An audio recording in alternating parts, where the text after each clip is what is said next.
Hello મિત્રો, progress કિચનમાં આપનું સ્વાગત છે। તો આજે આપણે ગરમીમાં ઠંડક આપે તેવું અને તેનું સિરપ બનાવીને ફક્ત 10 જ સેકન્ડમાં તૈયાર કરી શકીએ તેવું વરિયાળી શરબતનું સિરપ બનાવીશું। વરિયાળી શરબતનું સિરપ બનાવવા માટે મેં અહીં 100 ગ્રામ વરિયાળી લીધી છે અને તેની સાથે 1 ચમચી ખસખસ અને 7 થી 8 નંગ એલચી અને 2 ચમચી જેટલી દ્રાક્ષ લીધી છે।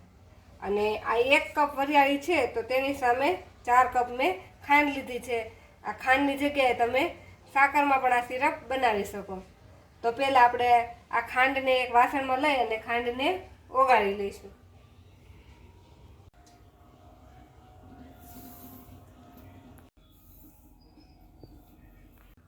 4 કપ ખાંડ છે તેમાં આપણે 3 કપ જેટલું પાણી નાખીશું।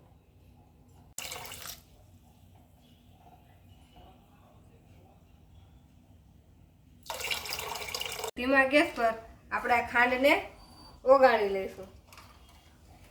આ ખાંડને આપણે ફક્ત થોડીક ચીકણી થાય, હાથમાં લગાવતા થોડીક ચીકણી લાગે એટલી જ ચાસણી જેવું બનાવવાનું છે।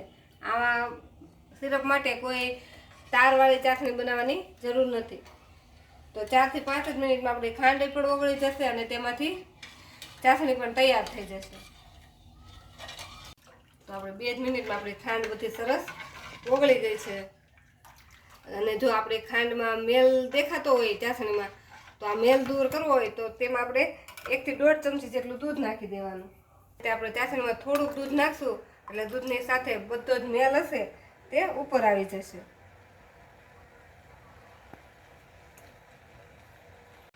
હવે આપણે આને હલાવશું એટલે જો આવી રીતે દૂધ સાથે બધો જે મેલ હશે તે ઉપર આવી જશે અને તે મેલને પછી આપણે ગળણીની મદદથી દૂર કરી દઈશું।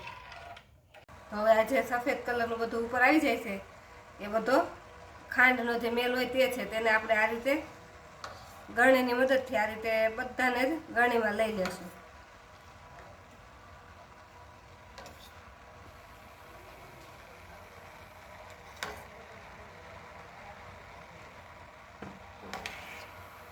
તો આ રીતે આપણે ચાસણી પરથી ગળણીની મદદથી જે મેલ હોય એ બધો જ આ રીતે દૂર કરી લીધો છે અને આપણી ચાસણી એકદમ ચોખ્ખી થઈ ગઈ છે।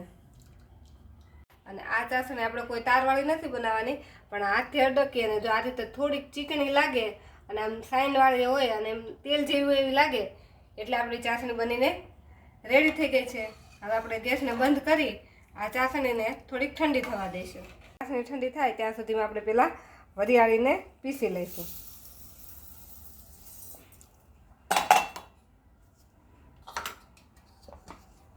વરિયાળી આપણે થોડીક પીસાઈ ગઈ છે। હવે તેમાં આપણે એલચી નાખી દઈશું। જો વરિયાળી પીસતી વખતે પહેલાં જ તમે એલચી સાથે નાખી દો તો પણ ચાલે। હવે આપણે ફરીથી આને પીસી લઈશું। તો આપણે વરિયાળી અને એલચી સરસ આ રીતે પીસાઈ ગઈ છે, તે એકદમ આ રીતે ઝીણી પીસાઈ ગઈ છે। તો પણ આપણે આને એકવાર ચાળી લઈશું એટલે આમાં જો કોઈ આખી વરિયાળી કે એલચીના ફોતરાને એ હોય એ નીકળી જાય।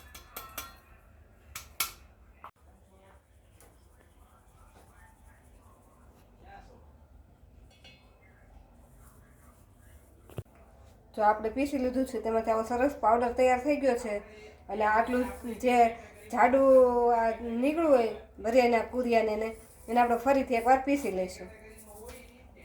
તો બીજી વાર પણ આપણે આને પીસી લીધું છે અને આને ફરીથી આપણે ચાળી લઈશું।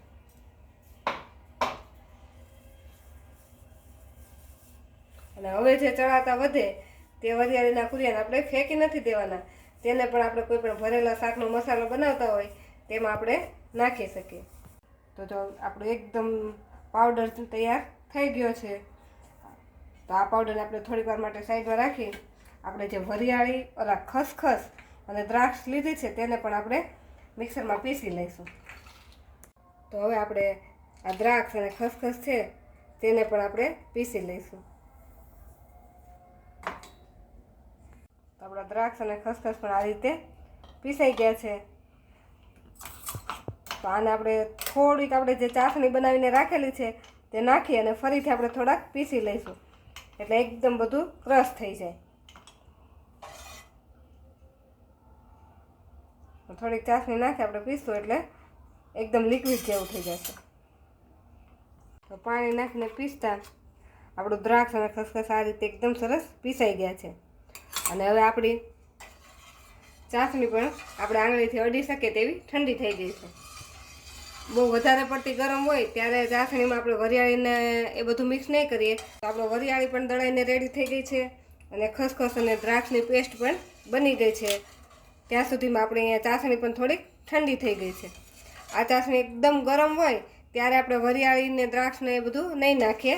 થોડીક ઠંડી થાય અને આપણે આ રીતે અડકી શકીએ વાસણને એવું થાય ત્યારે આપણે તેમાં વરિયાળીને એવું મિક્સ કરીશું. તો આપણી ચાસણી હવે એટલી ઠંડી થઈ ગઈ છે.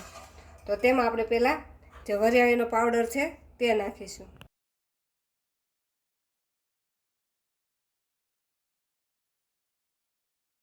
આપણે દ્રાક્ષ અને ખસખસની જે પેસ્ટ બનાવી છે તે પણ નાખી દઈશું. હવે આ બધી જ વસ્તુને આપણે સરસ મિક્સ કરી દઈશું.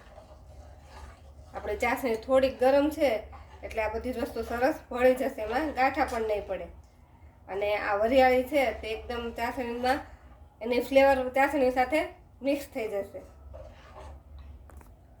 આ રીતે વરિયાળીનું સિરપ બનાવી આપણે એકવાર સિરપ બનાવી આખો ઉનાળો આપણે વરિયાળીનું શરબત પી શકીએ છીએ.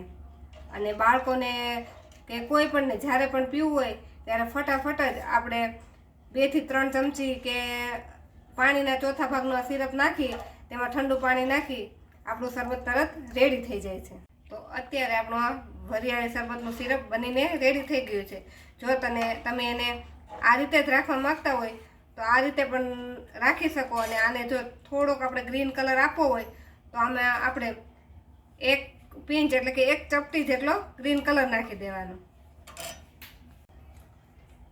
તો આપણે જે બજારમાં રેડીમેડ મળતો હોય એકદમ ગ્રીન કલરનો વરિયાળી શરબત હોય તો એવો આપણે કલરને લુક આપવો હોય તો તેના માટે આપણે આટલો જ એટલે કે 1 પિંચ જેટલો ગ્રીન ફૂડ કલર નાખીશું. એને પણ આપણે મિક્સ કરી દઈશું. તો હવે આપણું આ વરિયાળીનું સિરપ બનીને રેડી થઈ ગયું છે. આને આપણે એકદમ ઠંડુ થવા દેવાનું છે. ઠંડુ થાય પછી આપણે એને બોટલમાં ભરી લઈશું. તો આ રીતે આપણે બંને બોટલ ભરી લીધી છે. અને જ્યારે પણ આપણે સિરપની બોટલ ભરીએ ત્યારે થોડીક અધૂરી રાખવાની, કેમ કે આ સિરપ આ રીતે પડ્યું રહેશે એટલે જે વરિયાળીનો બધો પીસેલી વરિયાળી છે તે બધી ઉપર આવી જશે. એટલે જ્યારે પણ આપણે શરબત બનાવવું હોય ત્યારે આ રીતે થોડોક સિરપને આ રીતે હલાવી લેવાનું એટલે બધી જ વસ્તુ મિક્સ થઈ જાય અને પછી એમાંથી શરબત બનાવવાનું. આપણું સિરપ તૈયાર થઈ ગયું છે તેમાંથી આપણે શરબત બનાવી લઈએ. તો આ રીતે આપણે બધા જ ગ્લાસમાં થોડાક આઈસ ક્યુબ નાખી દઈશું.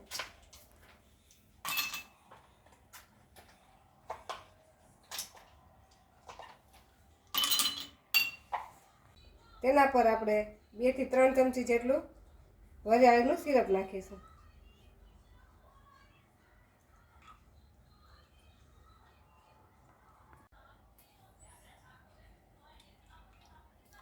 બધા ગ્લાસમાં આ રીતે આપણે ઠંડુ પાણી નાખી દઈશું અને ચમચીની મદદથી આ રીતે આપણે એને મિક્સ કરી દઈશું. તો ઉનાળાની ગરમીમાં આપણે ઠંડક આપે તેવું વરિયાળીનું શરબત બનીને રેડી થઈ ગયું છે. આ રીતે આપણે એકવાર સિરપ બનાવી આખો જ ઉનાળામાં શરબત બનાવીને પી શકીએ છીએ. જો કોઈ પણ બહેનો જોબ કરતા હોય અને તેની માટે સમય કાઢવો મુશ્કેલ હોય તો ઉનાળાની સિઝન દરમિયાન આ રીતે એકવાર તે સિરપ બનાવીને મૂકી દે તો આખું ઉનાળામાં તે આ શરબતની મજા લઈ શકે છે. તો આપણું આ વરિયાળી શરબતનું સિરપ બની ગયું છે અને આ સિરપમાંથી આપણે 10 જ સેકન્ડમાં વરિયાળીનું શરબત બનાવીને તૈયાર કરી શકીએ છીએ. જો તમને અમારી આજની રેસીપી ગમી હોય તો અમારા વિડીયોને લાઇક કરો અને પ્રોગ્રેસ કિચન ચેનલને સબસ્ક્રાઈબ કરો.